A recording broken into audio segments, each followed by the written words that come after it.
Released by Sega in 1987 on the Master System, Phantasy Star would be the premier installment of an RPG franchise blending medieval fantasy and science fiction.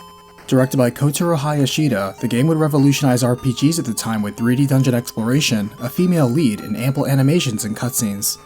The story only gets larger from here, so let's cut it down to size with RECAPitation.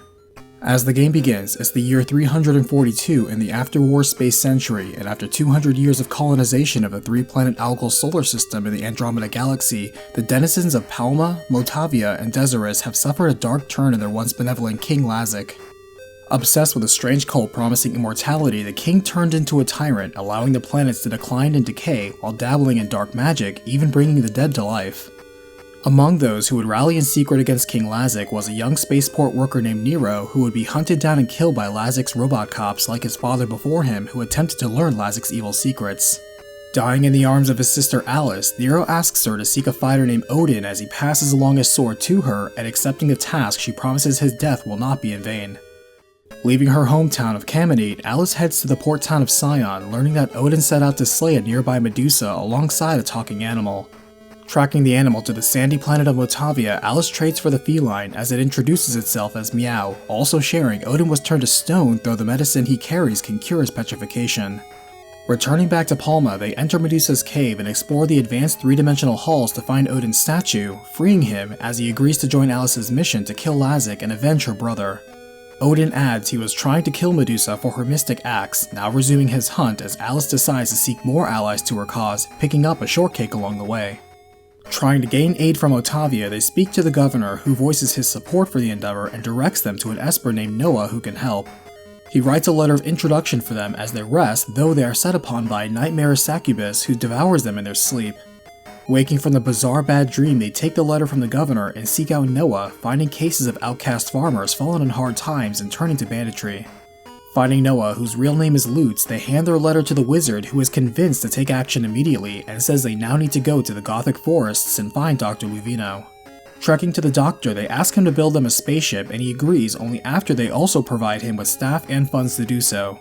Once completed, the only matter left is the issue of a pilot, of which he recommends seeking a robot for the job.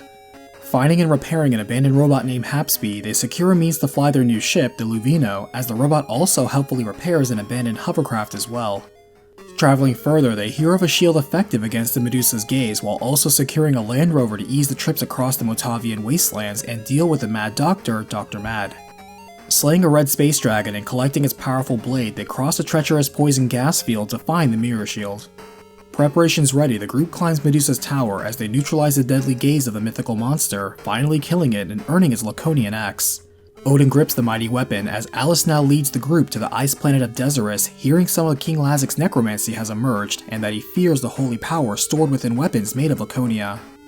Boarding an ice digger, plowing through the tundra, and taking down a titan, the group obtains a rare prism and harvests a rare nut before meeting Lutz's teacher, who wishes to test his readiness in facing down Lazic. Rising up to the challenge, Lutz receives his master's approval, and the group raises the prism in hand towards the sky, revealing the flying celestial castle where King Lazic now hides. Needing a way up, Meow eats one of the nuts of Lerma, emitting a blinding light and burst of flame, emerging as a more mature form with wings. As Meow flies them into the sky, they battle a gold dragon among the clouds, and find a castle town full of captive residents, warning them not to trust their eyes. Marching into the castle, the group confronts the king's shadow, dispelling it before facing the real thing. The tyrant king makes a light joke about being a mere old man, and unamused, the group strikes him down with their Laconian arms. Cheering in their victory, Alice hurries to report their mission's success to the governor, but strangely, he's nowhere to be found and the party is dropped into a surprise dungeon. Waiting for them beyond ominous doors is the being Darkfalls, and clashing against the unexpected and intimidating Dark Force, Alice, Meow, Odin, and Lutz defeat the menacing Phantom. As the game ends, the governor apologizes for his brief period of possession by an evil soul and thanks them for saving him and the rest of the world before it was too late. He now reveals Alice's father was once king of Algol, and now that Lazic is dead, the throne is hers by right if she wants it. Accepting the ascension, Alice is crowned queen of the system as peace returns to the planets and the names of the heroes are remembered for centuries to come. Thanks for watching the video. It's interesting to see where the original series started compared to how the franchise is going now, but what do you think? If you enjoyed the recap, then leave a like, and big thanks to the patron and channel member warriors. Links are in the description for how to support the channel and get extra videos. Thanks for watching, and I'll see you on the next battlefield.